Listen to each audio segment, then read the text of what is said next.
È partita la nuova edizione di Temptation Island e già possiamo trarre le nostre prime conclusioni. Direi, prima di incominciare, di ricordarvi, qualora aveste piacere nel seguire i miei video, di iscrivervi al mio canale YouTube Daniele Forsinetti e magari anche di lasciare un like proprio a questo video. Partiamo dalla prima coppia sulla quale ci si è concentrati nella prima puntata, che è quella composta da Gabriele e Sara.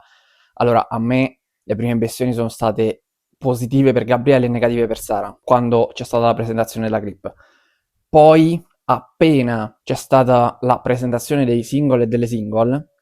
lì ho cambiato subito la mia prospettiva, il mio punto di vista, perché Gabriele ha avuto già da subito una reazione spropositata, semplicemente era un balletto che era stato proposto da Bisciglia, tra l'altro, è stato proposto da Filippo Bisciglia, Sara l'ha fatto,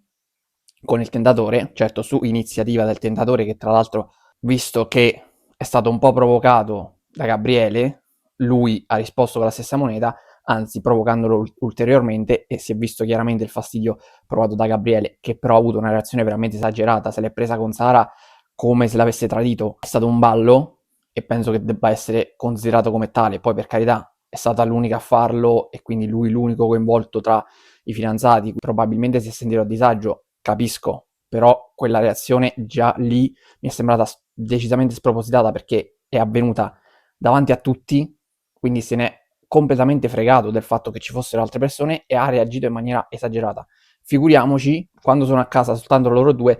che reazioni possa avere. Quindi da lì già ho capito come potrebbe essere Gabriele, che è il classico fidanzato oppressivo che vuole avere il controllo sulla propria ragazza, che è esageratamente geloso e che questa sua gelosia non cerca neanche un minimo di contenerla e di reprimerla, almeno nei contesti in cui secondo me andrebbe contenuta e limitata, come quello lì. Poi, quando si sono spostati sul viaggio, sicuramente Sara si è messa un po' a flirtare con il single Andre, che tra l'altro, parliamoci chiaramente, lui sta facendo il suo lavoro perché deve fare il tentatore, però ad ogni fidanzato darebbe fastidio il comportamento di Andre. Lui se la prende con la sua ragazza principalmente, ma Sara non è che stia facendo granché, almeno finora non ha fatto granché, può dar fastidio, sì, però, ripeto, le sue reazioni sono molto molto esagerate e spropositate. Poi, se andiamo ad analizzare invece semplicemente il comportamento del singolo Andre, che ripeto, sta facendo il suo lavoro, però c'è modo e modo secondo me di fare il tentatore, c'è chi magari lo fa tentando giustamente, ma mettendo un po' dei paletti, lui invece mi sembra che i paletti li abbia scansati tutti quanti, Andre, e che vada diretto verso Sara, che praticamente è il suo obiettivo, diciamo, in questo contesto. E ovviamente è logico che dia fastidio, darebbe fastidio a chiunque.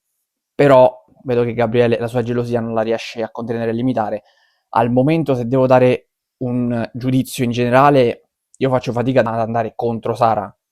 Perché, ripeto, nella clip di presentazione mi era sembrata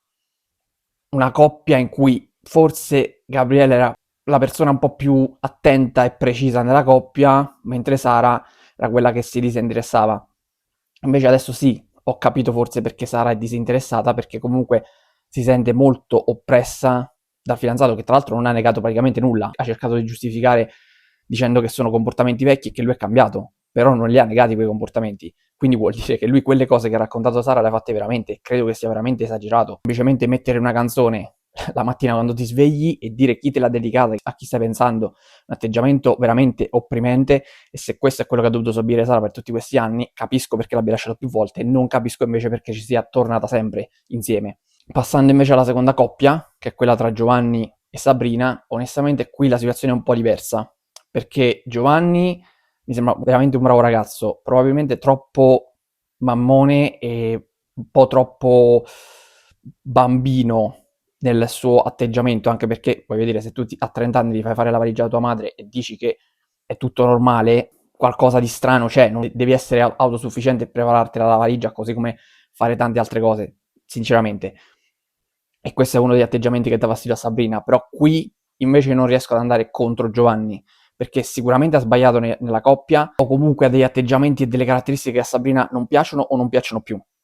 Però allo stesso tempo io dico che lui non sta facendo nulla di negativo direttamente contro Sabrina, quello probabilmente è il suo essere,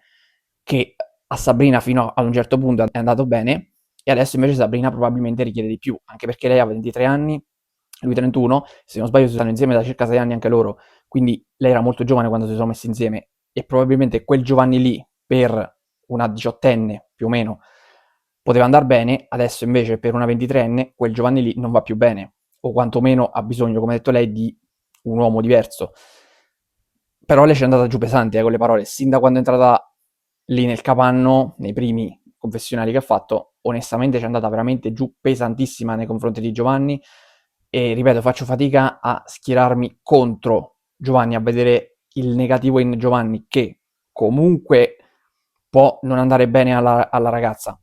però lei mi sembra entrata nel villaggio con un atteggiamento da quindicenne anche lei stessa, perché è arrivata lì e subito si è messa a fare le moine agli altri, non sono i tentatori, in particolare il ragazzo a cui si è avvicinata, di cui non ricordo il nome, non lo ricorda neanche lei tra l'altro, quindi non è tanto il ragazzo a cui lei si è avvicinata a cercare lei, ma è lei soprattutto a cercare le sue attenzioni e a, tra virgolette, tentarlo, e l'ho detto lo stesso Giovanni, quindi adesso Giovanni ha chiesto il falò di confronto, già l'aveva chiesto la prima volta, poi si è tirato indietro, questa volta